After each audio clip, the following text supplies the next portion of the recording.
Welcome to the Mary Potter podcast. Yes. Get ready for another weekly Magical probe into the fascinating Right. and sometimes unsettling corners of the wizarding world of flash fiction. Yes. This time, we have two wild tales for you, Okay. exploring themes of unseen dangers and spectral encounters. All right.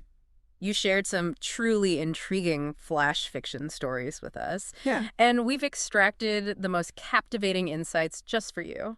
It's always fascinating to see how these imaginative narratives that you send in Yeah. can offer us a fresh perspective on real-world concepts like perception and communication. Right. Yeah. This week, Uh-huh.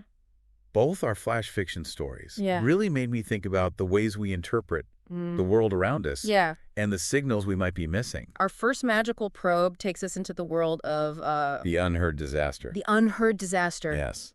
This flash fiction story paints a picture of a musician burdened with the extraordinary and unwanted ability to hear future catastrophes as jarring, Music. dissonant music. Yeah. It wasn't beautiful melodies for him, Uh-huh. but a constant, A constant unsettling atonal assault. yeah.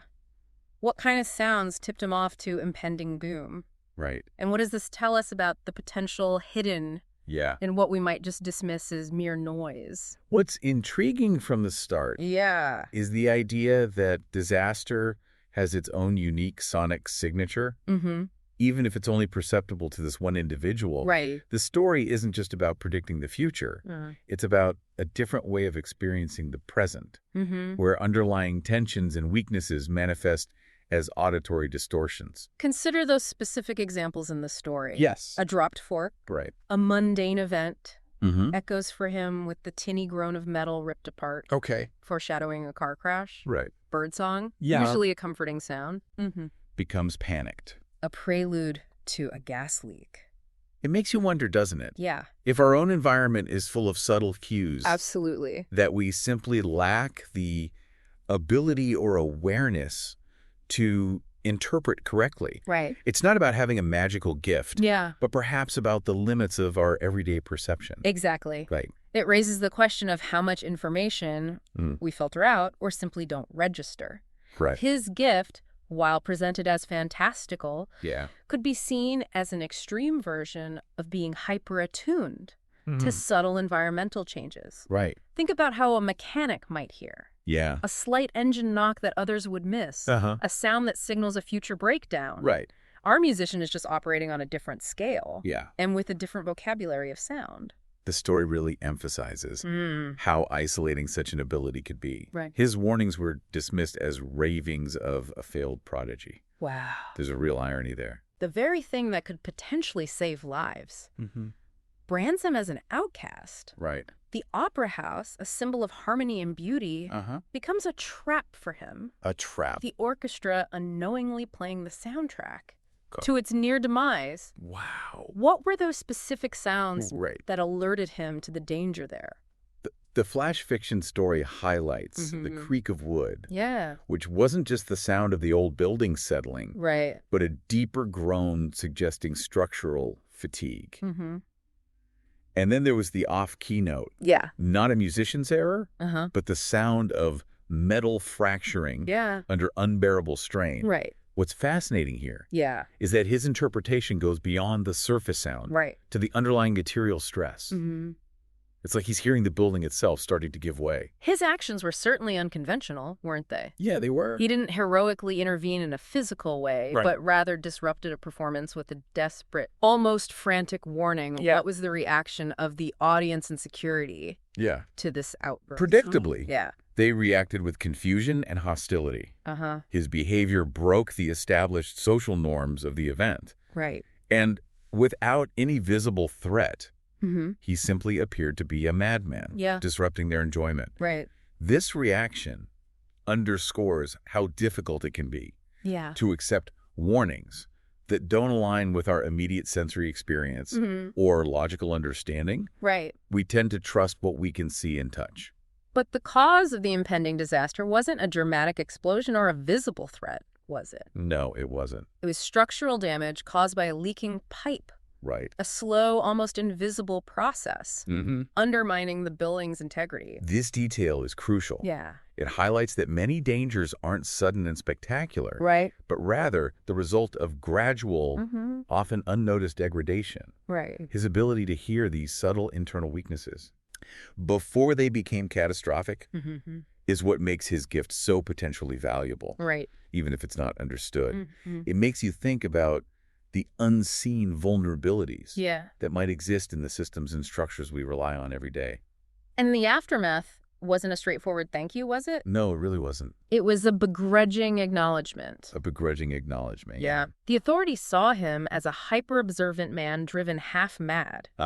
Yet the story ends with this intriguing twist. Yes. Engineers seeking his maddeningly accurate ear Right. to prevent future disasters.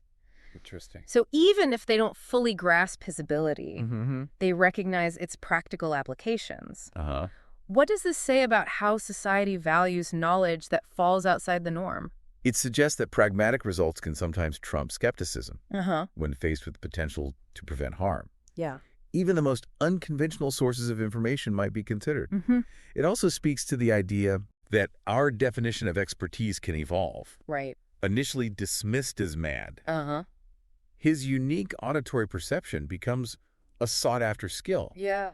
It makes you wonder how many other unconventional talents or perspectives might be overlooked until their practical value becomes undeniable. Now let's shift our magical probe to our second flash fiction story, Okay. Shadows of the Hearth. Right. This is a chilling yet poignant tale of a family moving into a Victorian mansion Okay. where the past hasn't quite stayed put for young Emily. Right. The house's quaint shadows felt thick with echoes. Wow. Not of terrifying screams, Okay. but of the dull thud of footsteps that never arrived. Whispered conversations abruptly cut short. Yeah. There's a real sense of something lingering, isn't there? Absolutely. Yeah. This story delves into a different kind of unseen presence. Right. The imprint of past events on a place. Emily's immediate sense that something is amiss highlights a sensitivity that adults might often overlook or rationalize away. Yeah. It makes you consider the power of intuition, especially in children. What's particularly interesting is that the ghosts aren't portrayed as malevolent, are they? No, they're not. Instead, they seem trapped. Trapped and desperate, yeah. And desperate. Yeah. Emily observes an old woman forever turning from a non-existent view and a child frantically searching. What might they be searching for, do you think? The story reveals their desperation stems from a past tragedy. Right. A fire that stole their lives. A tragedy that the story suggests could easily be repeated due to the house's brittle, sparking old wiring. Right. Their spectral actions. Yeah. The woman looking for an escape that no longer exists. The child searching perhaps for a lost loved one. Right. Or a way out of the flames. Yeah. Really convey the lingering trauma of that event. And perhaps a subconscious awareness of the continued danger. And Emily's interactions with these spectral figures weren't through direct conversation, were they? No, they were not. They were much more subtle. Her dolls became offerings placed with chilling precision. Right. In areas where she sensed a spectral presence. Wow. Her frantic drawings, dismissed as childish, actually traced spectral flames licking at the walls. Right. What does this suggest about how these ghosts were communicating and Emily's ability to perceive them? It points to a very intuitive and perhaps even empathetic form of communication. Right. Emily, unburdened by adult skepticism and logical explanations, seems to be picking up on emotional and perhaps visual residues of the past. Right. Her actions aren't a rational response, but a deeply felt one. A way of acknowledging and perhaps trying to soothe the distress she senses. Yeah. It suggests that communication can occur on levels beyond our conscious understanding. The handyman, representing a more practical viewpoint, Right. dismissed Emily's warnings. But the story notes that an unease lingered even with him. Okay. Ultimately, it wasn't the ghosts themselves that convinced her parents of danger, Right. but Emily's persistent unease and perhaps their own growing awareness of the house's age. Yeah. The arrival of the electrician wasn't prompted by a belief in ghosts, but by a concern for their child's well-being, right, which inadvertently uncovered a very real threat. Yeah. The house is a beautiful tinderbox. This really highlights the power of persistence and the validity of gut feelings, Right. even when they seem irrational. Yeah. Emily's unwavering sense of danger, though rooted in her perception of the supernatural, Right. ultimately led to the discovery of a tangible hazard. It shows how paying attention to even unexplained anxieties can sometimes lead us to uncover real problems. And the resolution wasn't a dramatic exorcism, was it? No, it wasn't. It was a practical one, Right. replacing the dangerous wiring. Interestingly, even after this, the ghosts remained. Right. But their spectral activities changed. Wow. The old woman's gaze became a silent vigil, and the child's movements took on the chaotic energy of play. Interesting. What does this imply about their connection to the house and the living?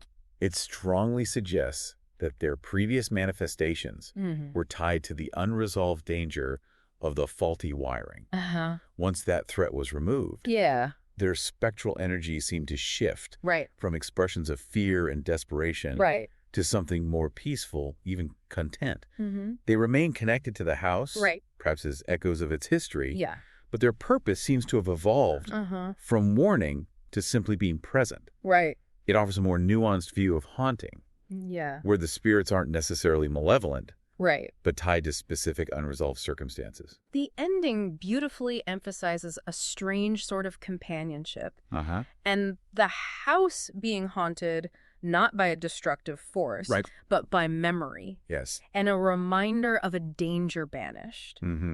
It reframes the idea of a haunted house, doesn't it? It does. Instead of a place of terror, Right. it becomes a space where the past and present coexist, with the spectral residence serving as a constant, albeit silent, reminder of the importance of safety and perhaps even the resilience of memory.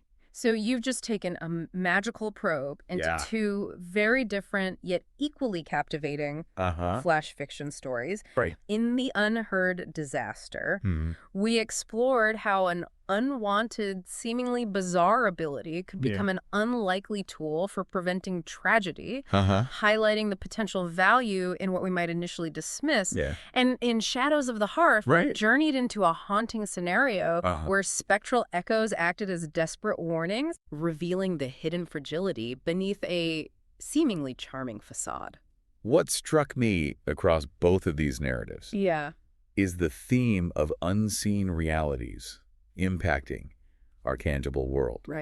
In one, it's the unheard frequencies of impending disaster. In the other, it's the lingering emotional and perhaps even energetic residue of a past tragedy. Both stories encourage us to consider that there might be more to the world around us than what we immediately perceive with our ordinary senses. What resonates most with you from these tales?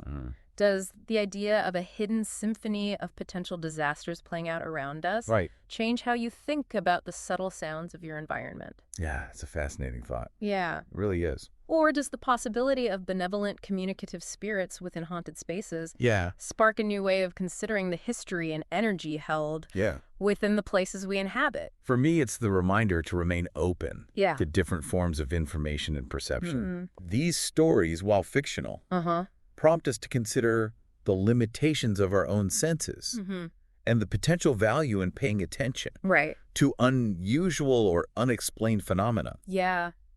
They encourage a sense of humility about what we think we know and a curiosity about what else might be out there, unseen and unheard. We hope this magical probe has offered you some fascinating insights. Perhaps a new lens through which to view the world around you. Absolutely. To consider the potential for unseen dangers and the lingering presence of the past. Keep those intriguing flash fiction stories coming our way. Please do. Perhaps you'll find yourself listening a little more intently to the subtle sounds around you, or maybe pondering the untold stories held within the walls of older buildings. What other unseen forces might be at play in our everyday lives? That's definitely a thought to hold on to until our next magical probe here on the Mary Potter Podcast. Absolutely. Remember to rate and follow the show for more captivating tales. From the wizarding world of flash fiction.